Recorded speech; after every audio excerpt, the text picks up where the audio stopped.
So in this third question of the second exercise, we have been given 3 cubes, each with 2 cm edge, are placed side by side to form a cuboid.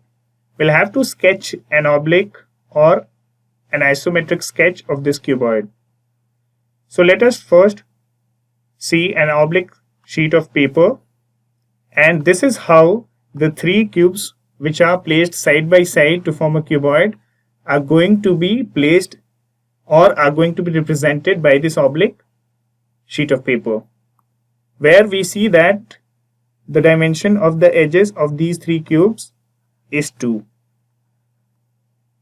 So let us now see how the isometric sketch of this particular figure will look. For that, we'll take this isometric dot sheet, which we know is used to represent a 3D figure.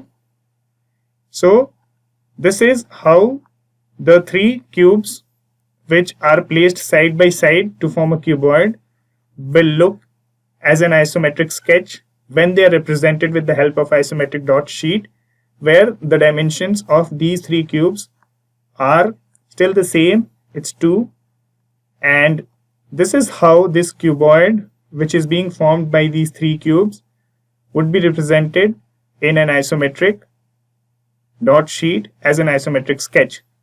And this is how we are going to answer question number 3 of this exercise. To know more about how QMath can help you become a master of math, explore QMath Leap, a live online classroom program taught by highly experienced and committed teachers.